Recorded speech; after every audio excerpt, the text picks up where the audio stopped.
Okay. All right. So there are a lot of relevant pressure gradients and pressures in the respiratory system, but I'm just going to try to incorporate whatever are relevant in understanding this topic.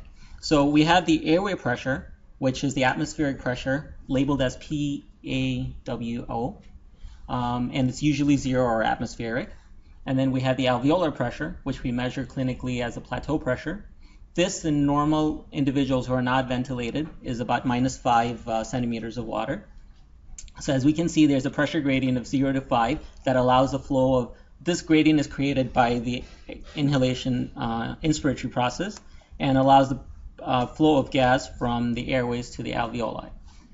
Now, the gradient between the airway pressure, PaO, and the alveolus is known as the transairway pressure. And we also have a pleural pressure, which is clinically not monitored, but we can use an esophageal monitor to, which provides a decent correlation to the pleural pressure. That, as we saw, plays a crucial part in allowing ventilation. The gradient between the alveolar pressure and the pleural pressure is known as the transpulmonary pressure. So the transairway pressure essentially is a pressure that must be generated to overcome the resistive forces of the airway. And the transpulmonary pressure is the pressure that's required to keep the alveoli distended. And this is known as the alveolar distension pressure as well.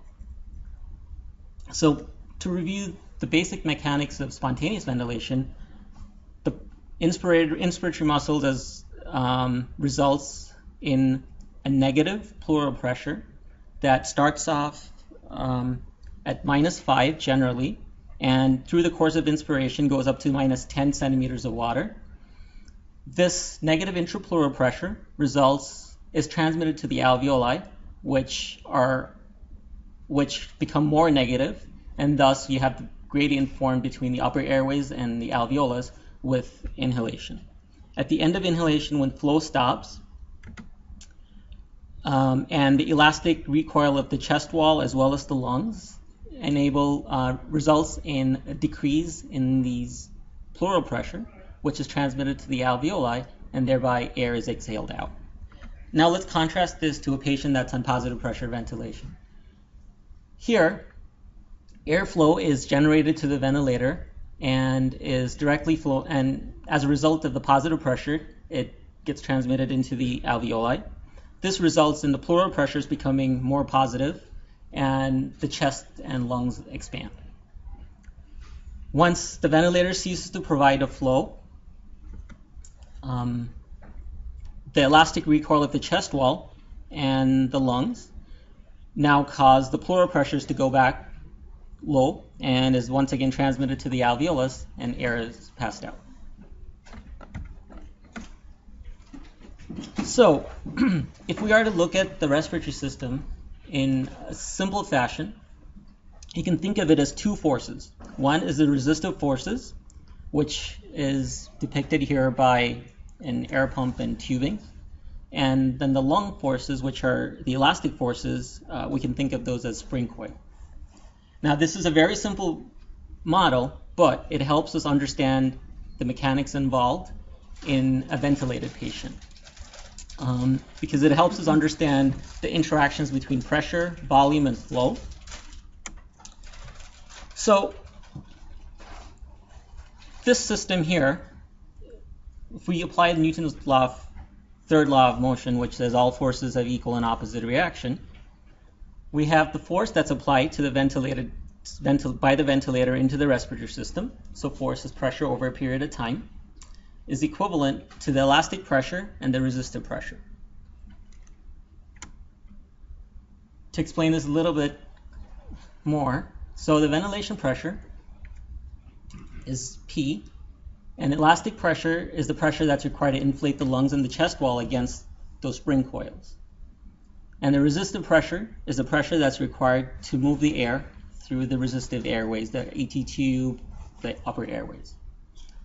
So elastic pressure is change in volume times the elastic property known as the elastance, which is E. And the resistive pressure is flow. So we know from basic physics that flow times resistance as pressure. In pulmonary, compliance is a better used term or more commonly used term than elastance.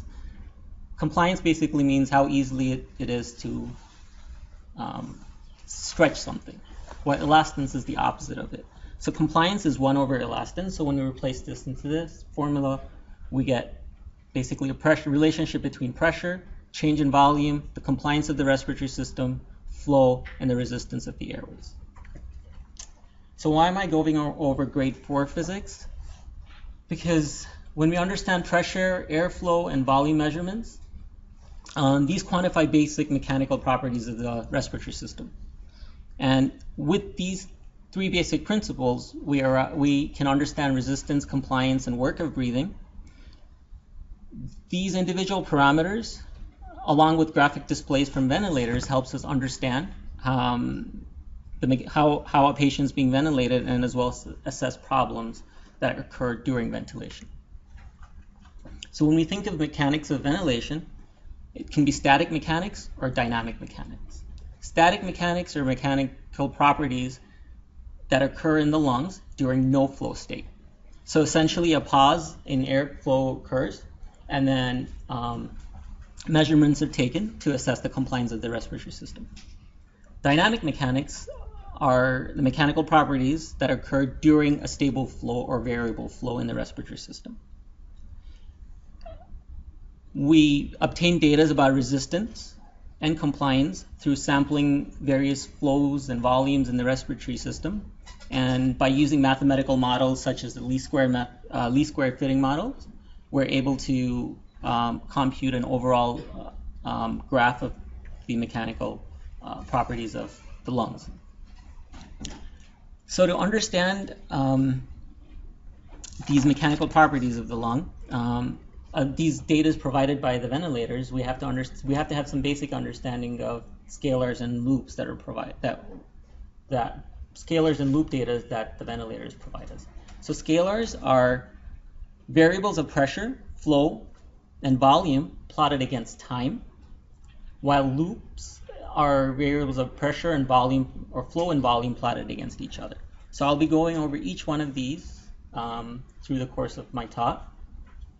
But very briefly, all these measures helps us has a lot of clinical utility. One, it helps us understand what the mode of ventilation is.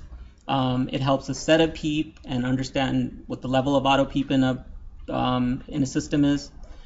We can adjust volumes and optimize management based on these waveforms. So pressure scalar. Pressure scalar is a pressure to time graphing, which shows a gradual change of pressure over a period of time. Now, traditionally, it was achieved by a manometer that was placed at an airway opening in the ventilator, but modern ventilators have it incorporated within the ventilator. To the right of this slide is a sample pressure time scale graph. Now, this is in a volume-controlled ventilation. So there are certain key elements of these graphs. So pressure is on the y-axis and time is on the x-axis. If a patient initiates a breath, it's depicted by a negative inflection in the scale. And then if there are no patient-assisted breath, it starts at a baseline of 0. If an auto PEEP is present, the line starts at the set PEEP. Sorry, not auto PEEP, set PEEP. The next landmark on this graph is the peak, which is the peak inspiratory pressure. And as we're going to see, peak inspiratory pressure is influenced by airway resistance and compliance. And then with an inspiratory pause, where there is no flow, we achieve the plateau pressure. And plateau pressure is a reflection of chest and lung resistance, as well as the pressure in the small airways and alveoli. So this pressure waveform starts at a baseline point A, here, and as flow is generated, the pressure rises in the system from point A to point B. Now this pressure is to overcome the resistance in the airways. So it can be calculated by the known resistance and the flow. Gives us an idea of the pressure required to generate this pressure for air to flow from point A to point B. And following that, the gradient pressure curve moves from point B to point C. Here, this is the pressure that is required to overcome. This is the pressure that is needed to move volume against the alveolar distension pressure. And over a change of time, this change in pressure over a period of time is a reflection of flow as opposed to the compliance of the respiratory system. And at peak inspiratory pressure, which is point C, flow stops from the ventilator. If we are to initiate inspiratory hold, flow will drop. The pressure will drop from C to point D. One thing we can notice here is the change in pressure from point A to point B is similar to the change in pressure from point C to point D. So they fall in parallel. Following a sufficient inspiratory hold, because of leak in the airway system, as well as further recruitment of the alveoli, pressure falls from point D to point E, which is the plateau pressure. And plateau pressure can also be calculated by the change in volumes and the compliance of the respiratory system. At this point, when the ventilator stops providing a flow, the pressure falls further to point F, which is at the beginning of the next cycle. And the overall change in pressure in the system is reflected by resistance times the expiratory flow. In pressure-controlled ventilation, the waveforms are different. As the peak inspiratory pressure is the preset value that we have, the pressure always starts at the lower point, which is here at the PEEP or lower defined pressure, and rises steadily to the peak inspiratory pressure, and stays at that pressure through the course of the time of inspiration, which is usually set by clinicians. And at the end of that inspiratory time, pressure drops rapidly down to the baseline and remains so till initiation of the next inspiratory cycle. So one thing we can see from the difference between this graph and the other one is, as pressure is preset in pressure control ventilation, the pressure time diagrams don't generally help us, don't really provide us with too much information about resistance and compliance of the entire system in pressure controlled ventilation. To look at, this is the graph from the volume controlled ventilation of pressure times scalar. Just wanted to go over some key points that I went over earlier. This change in pressure point from A to point B is the trans-airway pressure, which we went over earlier. And the elastic properties of the respiratory system is the slope of this line from this point A to the plateau pressure. And the trans-airway pressure is generally a difference between peak inspiratory pressure and plateau pressure. And the alveolar pressure is reflected by the plateau pressure here. So the clinical application of this is when compliance change, peak and plateau change together, because it's a reflection of the airway pressure as well as compliance of the compliance of the change in the it's a change in the airway pressure as well as the resistor pressure as well as the compliance pressure.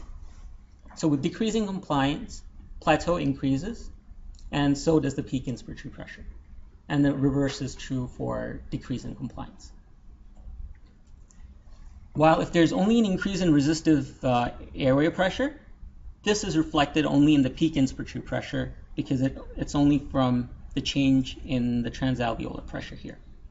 So there won't be any changes in the plateau pressure. And likewise, when resistance decreases, the other peak pressure drops.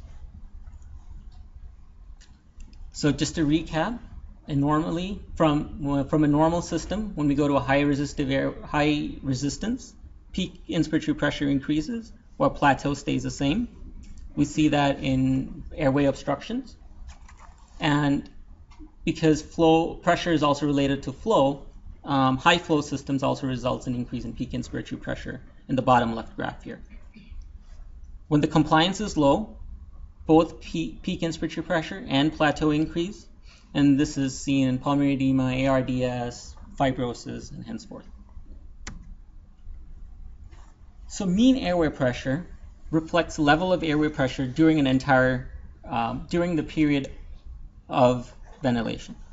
And it's reflected by the area under the pressure time curve. And many of the deleterious effects of ventilation are related to high mean airway pressures. Now it can be mathematically calculated because I said it's related to the area under the pressure time curve. So mean airway pressure in a pressure targeted ventilation is the difference between the peak inspiratory and PEEP multiplied by the ratio of inspiratory time to total cycle time plus PEEP. And because the shape of the pressure time scalar assumes the shape of a triangle in volume control ventilation, this is factored by 0.5. Now graphically, to give us an idea of what are the things that it can increase mean airway pressure, if the area under the curve of pressure time are these blue boxes, so we can see if we increase the flow depicted in box 1, that can increase the mean airway pressure. We increase peak pressure, that will increase the overall area under the curve, increasing mean airway pressure. And lengthening inspiratory time and rate also has the same effect, depicted in boxes 3 and 5. And in addition, if there's increased PEEP, that also increases the overall area under these curves. So in summary, pressure time scalar provides us with multiple information. It helps us detect the mode of ventilation by looking at the graphics. It gives us an understanding of the peak pressure, plateau pressures, and mean pressure, and identify the presence of auto PEEP. And in addition, it also helps us understand the dynamics of airway obstructions and compliance. Flow time scalar reveals a gradual change in inspiration and expiration flow over a period of time. Since volume is a reflection of flow and time, so the delivered tidal volume can be calculated by the area under the flow time scalar. The inspiratory flow is predefined by the ventilator in all of these instances. So therefore, the inspiratory part of these scalars don't really give us too much information about the compliance or the resistive properties of this respiratory system. But since exhalation is passive and is not determined by the ventilator in most instances, we can understand properties of compliance and resistance from these. So there are various forms of flows that can be set in a ventilator. The commonly used flow patterns are the constant flow and the decelerating flow at either end of these graphs. I'm having trouble moving these mouse here. So in constant flow pattern, we can see peak flow is reached immediately and is sustained through the course of inspiratory cycle. And then in sine wave flow, there's a gradual increase in inspiratory flow and then a gradual decrease, and this resembles normal physiology. In accelerating flow pattern, the inspiratory flow gradually increases to a peak towards the end of inspiration. And the reverse in decelerating flow. Now, only volume-targeted ventilation provides us an option of choosing from one form to the other. But generally, volume-targeted ventilation employs constant flow pattern, while pressure-targeted ventilation employs decelerating flow pattern because in pressure-targeted ventilation, we must reach a predefined pressure immediately, and the pressure should be sustained. So the decelerating flow pattern suits that model. Sine wave and accelerating flow waveforms are generally not found in most ventilators, and They are, but they need to set it up that way. So you need to ask the respiratory therapist because it's now in these ventilators. I don't even know where they are. Right? They can still do them. And from my understanding, the thought behind using these sine waves and accelerating flow pattern was that it improved oxygenation because it provided an adequate amount of time for alveoli to be recruited. But there are no data to suggest that any one of these are better than the other.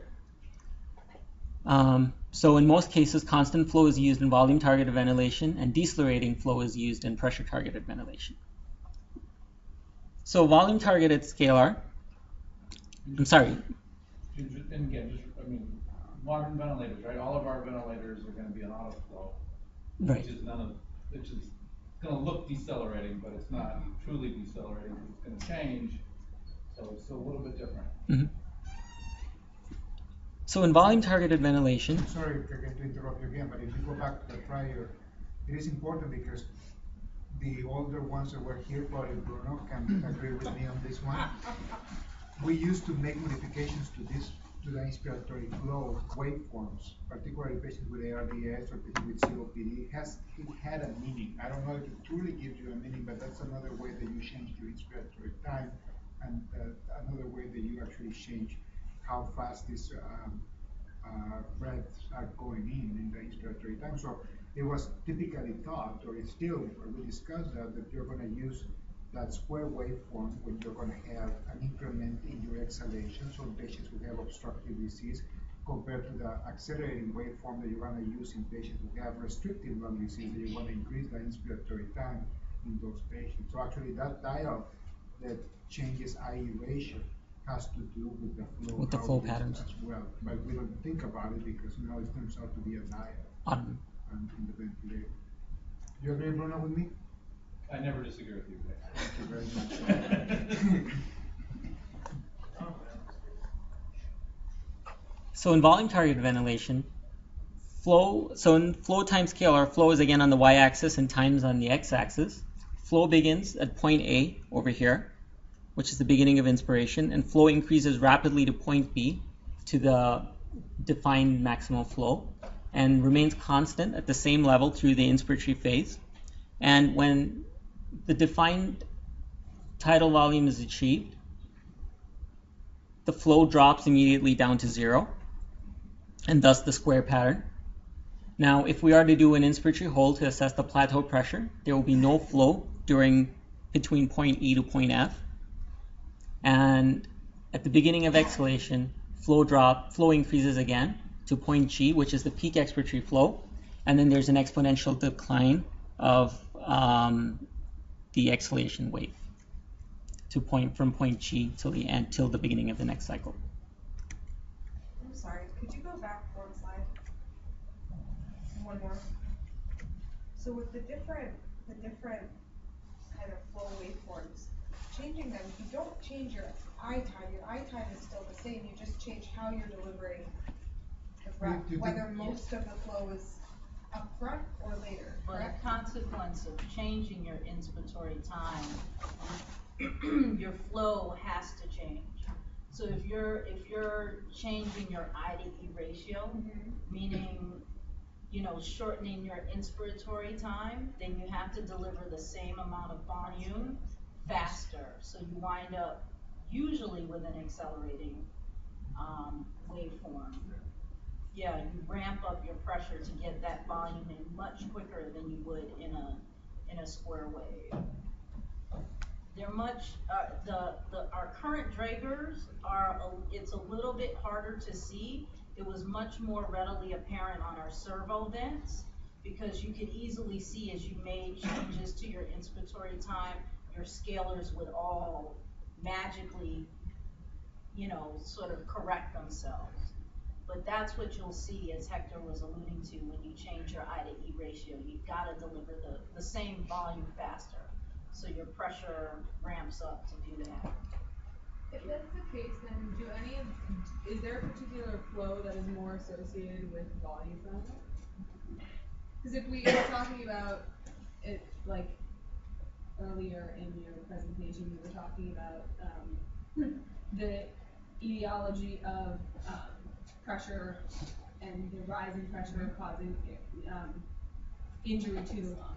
So would there be one particular flow pattern that would be more likely to cause volume trauma? Yeah, and another? it's those types of flow patterns, which is why most of our vents, you'll actually see in the pressure regulated volume control mode, you'll see you'll see that they actually don't do that as a consequence, because what they'll gradually do is adjust the flow so that they can deliver the volume at a lower peak airway pressure. So the extension could be faster, sorry. But to answer your question, I don't think that's completely known, because the volume turns out to be the same. You deliver the same amount. Yeah, at you're the end doing of the the same day. amount of volume, Is the so it rapidity. So that was one of the questions I remember that we used to discuss about ARDS, how to manage this one, because if you deliver too fast, you could increase the shear stress. Yeah. Not so much because of the amount itself, but rather than how fast you distend that alveoli, particularly in the non-sick areas of the lung that usually goes there. That's another rationale why the decelerating waveform is preferred in patients with restricted lung disease. Again, that's what we use. Is it true? I mean, has it been a trial? I wouldn't be able to tell you. Maybe there is, but Yeah. that's the overall concept. Yeah, because I think it's hard to tease out the element of volume trauma versus the element of barrel trauma. It's very hard because one affects the other. It just depends on which is the dependent and which is the independent variable.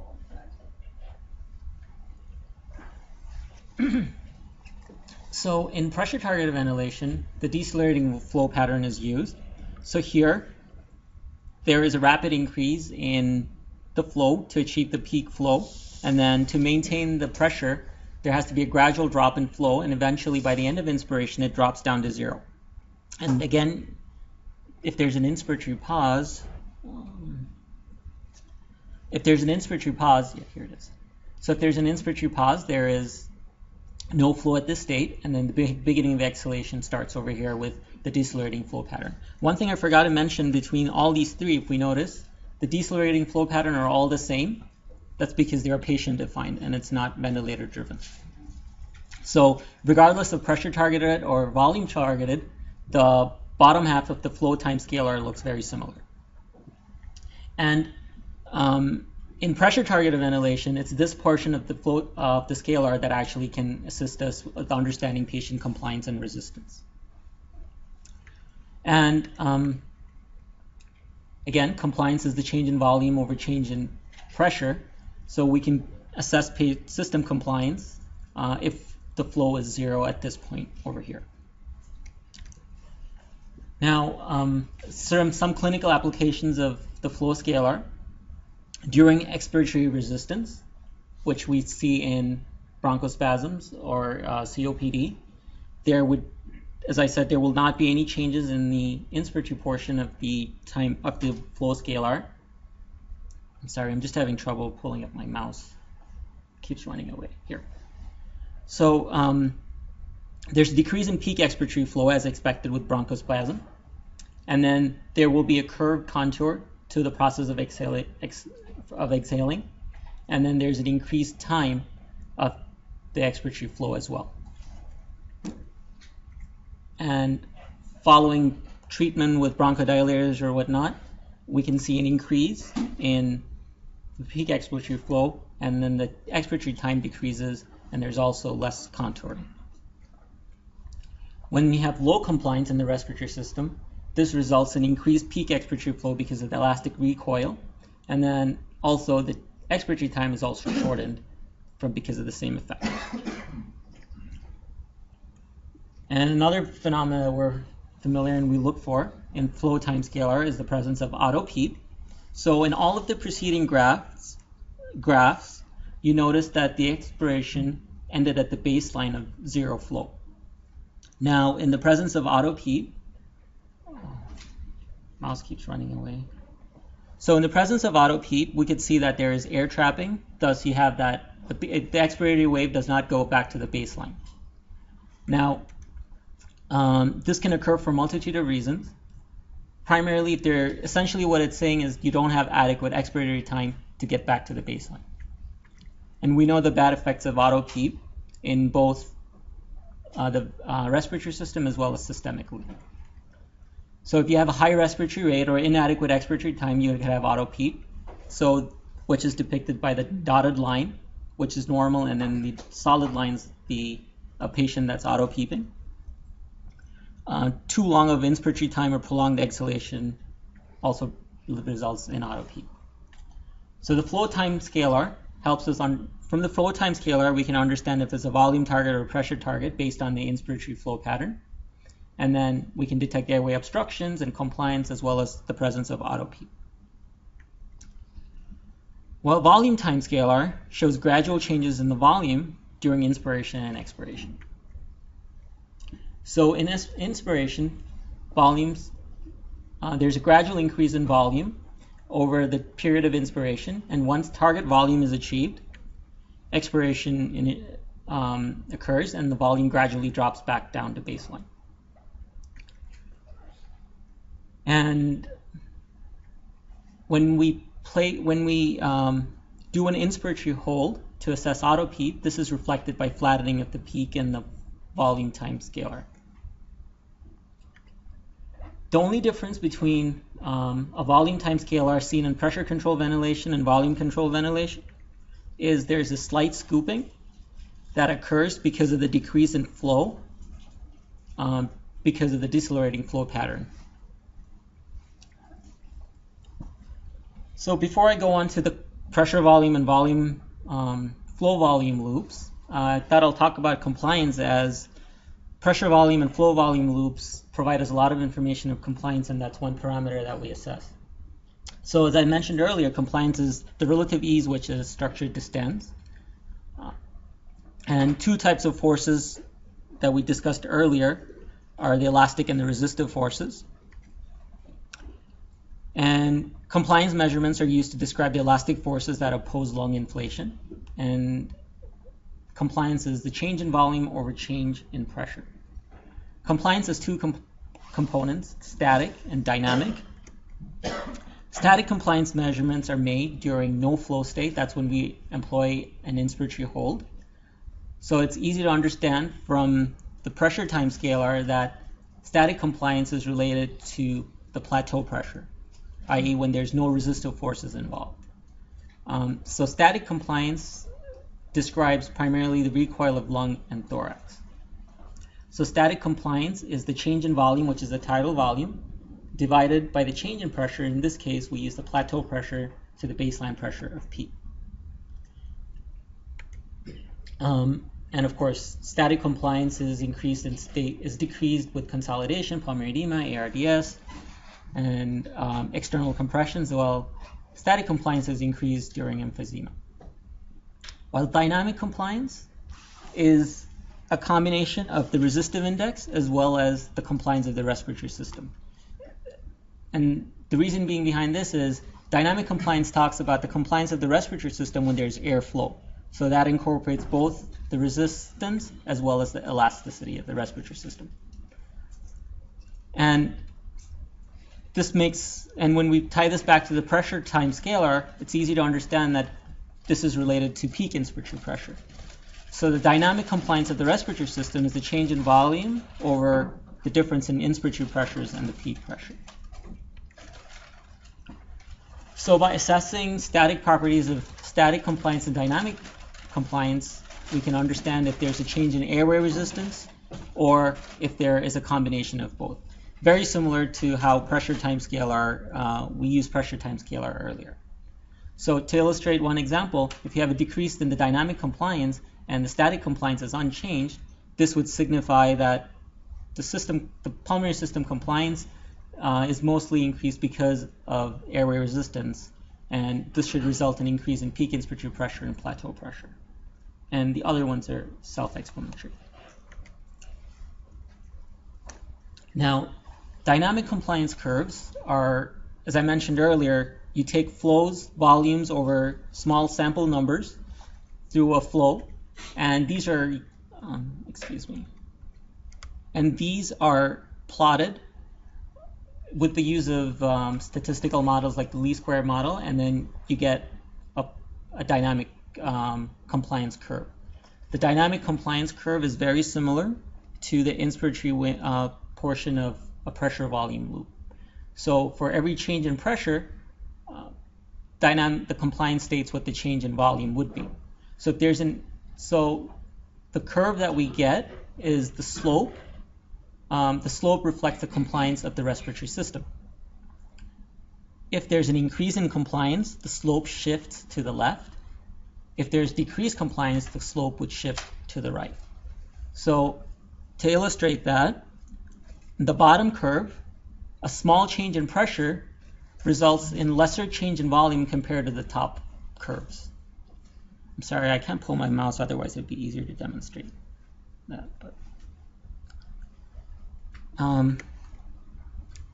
So with this understanding, I'd like to talk about the pressure, volume, and flow volume loops.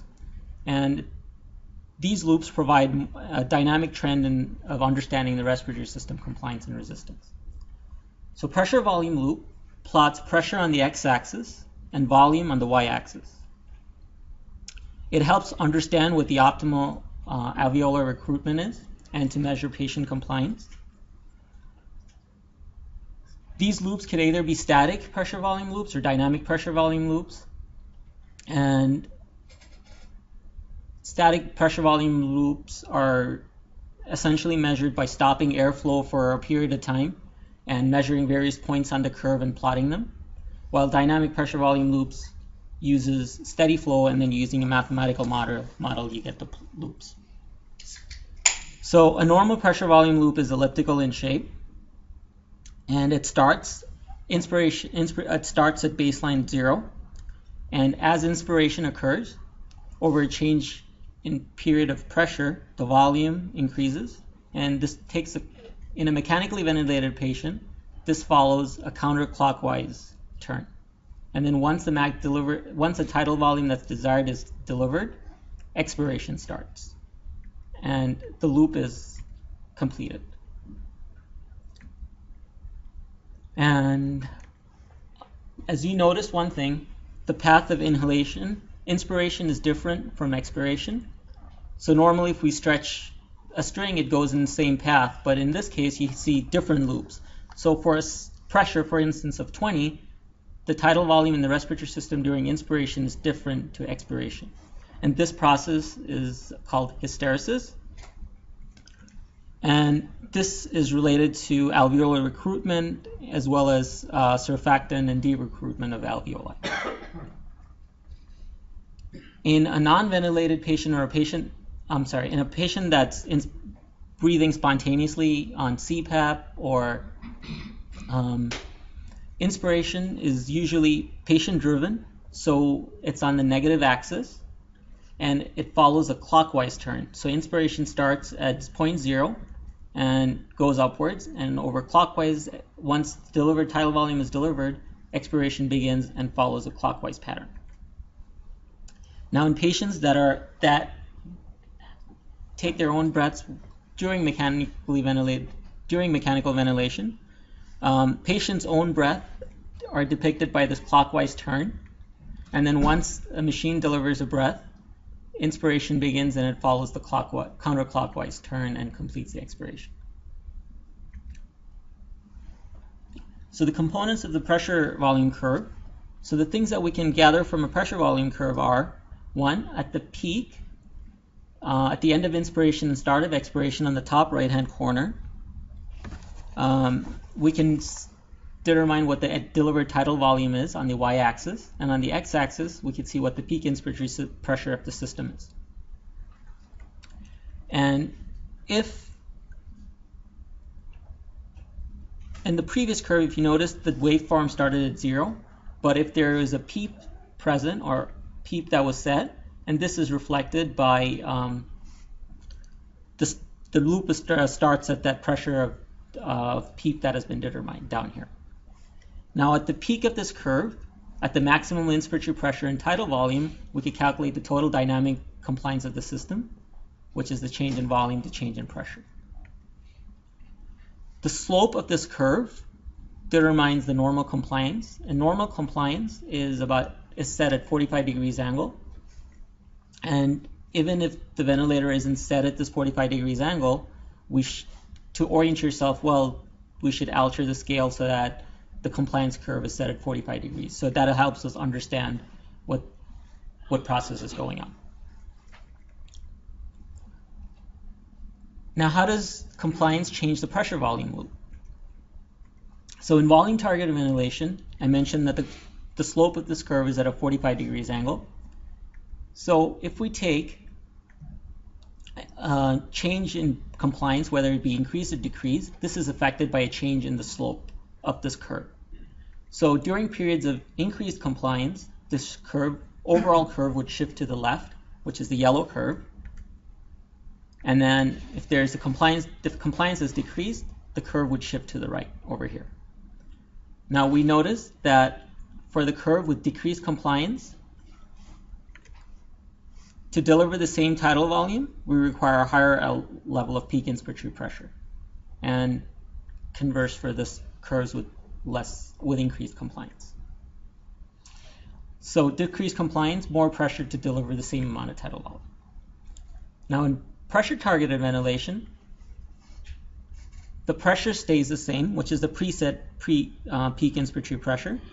But in a system with less compliance, lesser tidal volume is delivered because of the orientation of the curve here.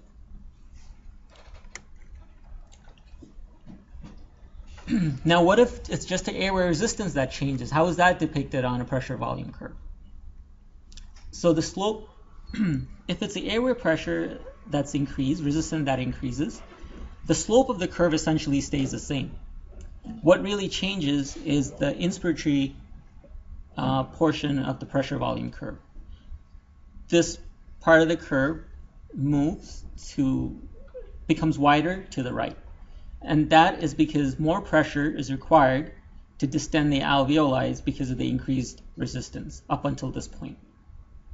And in other words, you have abnormal hysteresis due to increased resistance. Another important concept that we can understand from the pressure volume loop are inflection points and its clinical application. So an inflection point is the change in slope of a line in general. So if we take this graph, we could see that the inspiratory portion of the curve changes course over here. And likewise, if we continue this line up to here, it will change course. It will become more horizontal and flat. So if we are to draw a line this way to mimic the slope of this portion of the curve, and another line in parallel to this portion of the curve, we see that there is a huge turn here, and this is known as the inflection point.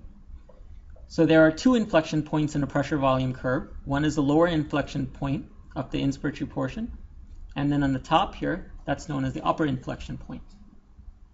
The lower inflection point represents minimal pressure that's required to adequately recruit alveoli. And then the upper inflection point represents a pressure that results in over-distension of the alveoli. Now if we look to illustrate this closer, initially, so as we see, as this is the pressure volume curve, as pressure increases, there's a gradual change in volume, but once adequate amount of alveoli are recruited, the change in volume becomes more dramatic and it's lesser to deliver smaller amount of tidal volume with lesser pressure. And then once we hit the upper inflection point, the curve flattens, so it becomes much more pressure delivers lesser amount of tidal volume at this point as well. Junior, can I stop you? Yep. So I like to use the analogy of blowing up a balloon. So at the lower inflection point, you're really trying to get those alveoli open, and once you do, that's your lower inflection point. And once you get the alveoli up and distended, as you distend and distend and distend and deliver more and more volume, you hit your upper inflection point, where again your compliance drops. The more volume you try to deliver, the stiffer the balloon gets. That's sort of a an easy way that I like to remember it. Which is why we want to always try to set the PEEP at the lowest level. That's, yeah, those I'm getting on. Sorry, Dr. You're gonna be Peggy, you had talking some. about that? Yeah. With Yep. this pressure, okay. So as we can understand, to keep the pressures between these 2 points of adequately recruiting the alveoli and then not overstretching them, if we keep the ventilation between these 2 areas, this avoids large shearing forces and prevents volley trauma as well as barotrauma. So there's a lot of thoughts on how this is done or that this should be done, but a large number of people advocate for setting the PEEP using the lower inflection point of a pressure volume curve, and others also advocate setting the peak inspiratory pressure at the upper inflection point of a pressure volume curve. This is also how APRV works, in theory. In theory. And there's also, I didn't go into too much things about C20 compliance, but there's also another thought that setting inflation, the last 20% of the compliance curve, if it's ratio to the dynamic compliance, a ratio of 1, setting that would also help with avoiding volley trauma. But again, these are all different thoughts, but clinically I don't know if they have. How do you use it clinically? How do you apply what you're saying? Do you know how to apply what you just said in a ventilator in front of a patient, like in ARDS case? Yeah, so let's say we have somebody in a volume control mode, and we have, we see that their peak pressure is 35. We want to ideally keep it below, and we realize that the patient isn't doing well on it. Plateau you're talking The plateau pressure is high. So what we can do is, if we are to use APRV in that instance, we can choose the P high to be 30 and then the P low to be set at P. I don't know why you complicate your life with APRV. I'm talking about, Or if we are to do inverse with the pressure controlled, we will set the volume we can set the peak inspiratory pressure not to exceed the plateau pressure, and then the P. So that's what we all want. That's an ideal Yeah. world, right? But every patient is different, so you don't find the same. So actually, this is an exercise I have commented to some of the fellows that I used to have when I was a fellow. They asked me to do in every ARDS patient to actually determine what is the lower inflection point and the higher inflection point, and the way you do it, you are in front of the ventilator all the time. You calculate your compliance, total volume divided by plateau pressure minus P. Mhm. You keep changing those levels, and you also see what your gases are, what your oxygenation is like as well, because that correlates with oxygenation as well. So when you drop more than 20% of your compliance, you already reached your upper inflection point. So you have to keep calculating your compliance at different levels of P, because your plateau pressure is very likely to change. So you start with a set volume, right? You calculate your ARDS 66 per kilo, whatever. Then you have your plateau pressure is set. So the only thing that you're going to be modifying most would be your PEEP. So that's exactly what Jeff's talking about. What is your perfect PEEP? So then you calculate your compliance. So you have to use the term that you just mentioned, total volume divided by plateau pressure minus PEEP. And then you see when you start dropping your compliance more than 20%, you're already probably getting into your upper inflection point, and very unlikely you are going to get more oxygenation benefit. When everybody thought that oxygenation was the main point in ARDS. Now we have questions about that, of course, but that's how the utility of that was.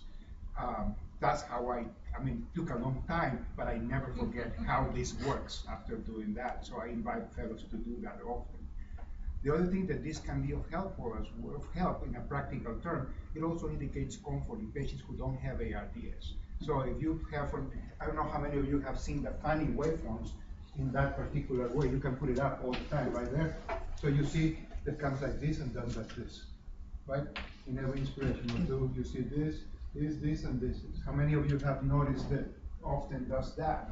That actually tells you that the patient is trying to pull pressures at different times. So it indicates somewhat comfort of the patient. So when you start modifying your settings of total volume or whatever you need, you may find the actual real curve that you want to see at your expression.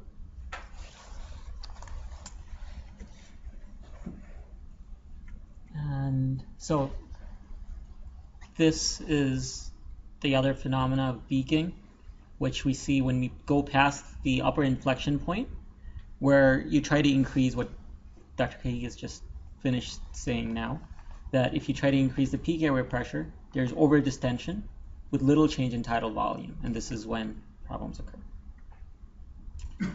So other things that we can infer from a pressure volume loop is the work of breathing.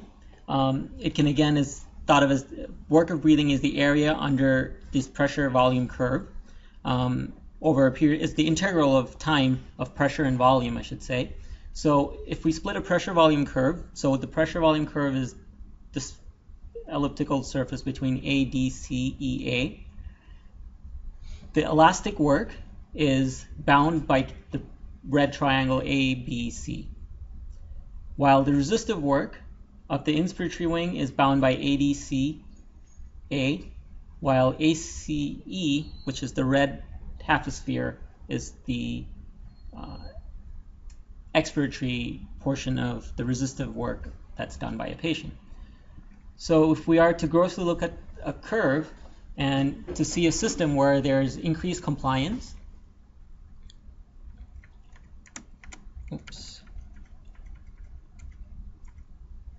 so where there's decreased compliance and there's normal resistance, we see that the red part is tremendously increased, so there suggests increased work of breathing because of compliance.